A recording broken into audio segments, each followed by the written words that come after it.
Hello everyone and welcome back. We are getting started straight away with this. I haven't touched this in a long time and it has all gone to absolute cock.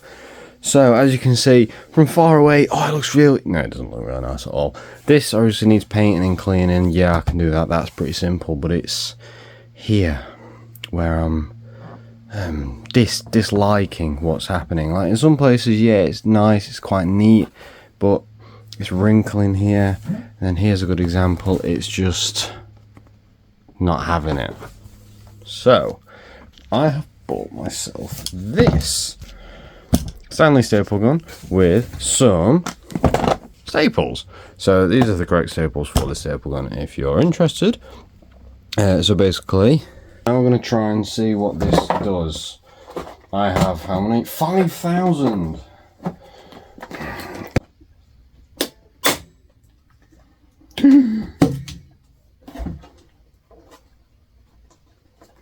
Yes.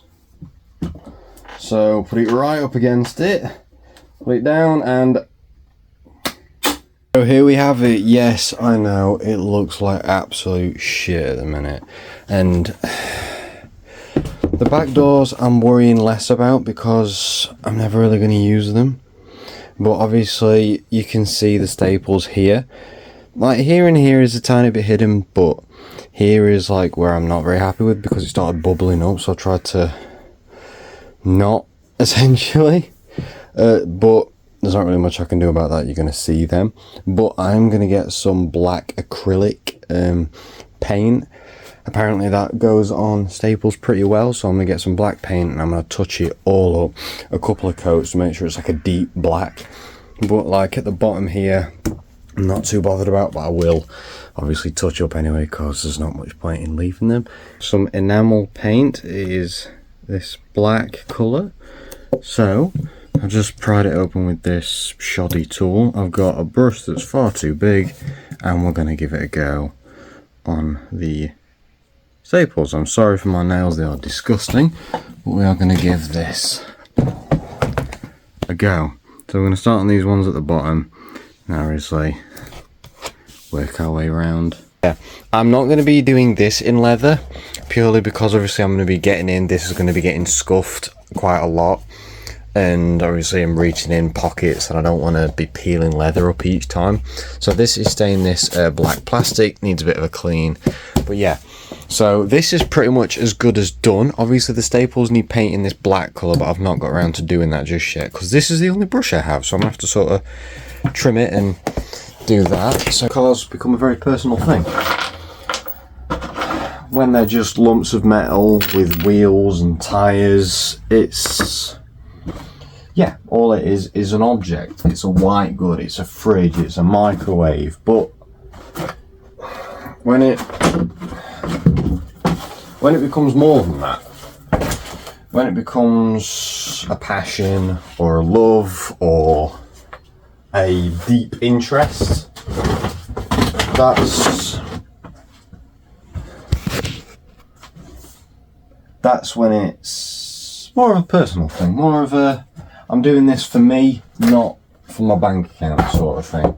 Most people buy cars and then think what they're going to be worth when they sell them. I didn't think that way. I'm thinking that is disgusting, but I'm happy with what I'm doing. I am, genuinely. To be honest, I'm glad that I'm doing all this because it means I care. Obviously it's not a perfect job. This isn't I'm not an upholsterer. I'm nor a mechanic, nor have someone with that much common sense or literary ability. But I'm doing it because I like it. I like the car. He has a name. Second you give an inanimate object a name, it becomes an attachment. That is a fact. Unfortunately, one I have to bear. So what we're going to do now, that's in there. I've measured this out. I've put a slit through there because obviously I want the leather to connect and go round. So I'll just put a cut there just so I know. We're going to fold this up. We're going to do it in sections. So I'm going to do glue all this, and then we're going to try and get in all these nooks and crannies here. I'm going to try and get it as tight around here as I can. because on my door side one it isn't brilliant, but it's done because I ain't got any more leather and I haven't got any more patience with this upholstery rubbish. So just going to give this a quick wipe down before I do it, and then glue all this down. So it's going to come round here, it's going to come round, it's going to come round here, and it's going to go all the way round. So yeah, let's get on with the glue. I'm going to wait a couple of minutes and then glue it down, because it's still leaking through here, up here. So I think I'm just going to get a new door and just not fit a central lock into this door, because I'm not going to be using the back doors anymore. So yeah, I've spent 3 hours doing this and I'm very annoyed. But yeah, again, I'll show you my successes and my losses, and this is definitely one of my losses.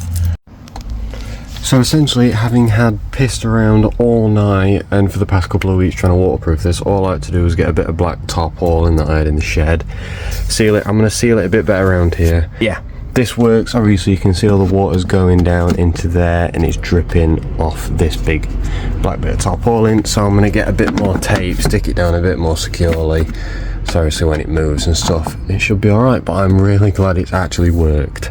So yeah, I've now got a watertight door now.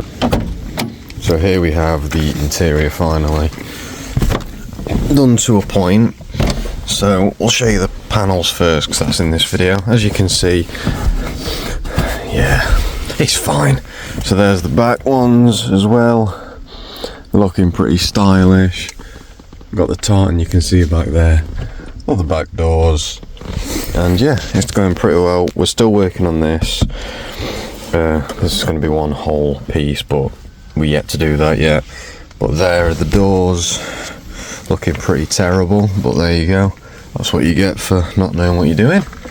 But yeah, pretty impressed with how they've turned out at least. But yeah, you can still see it's the rough edges in it is still a bit, well, rubbish. But hey ho, what are you gonna do? There you go. And that's the final product. There you go. Video done.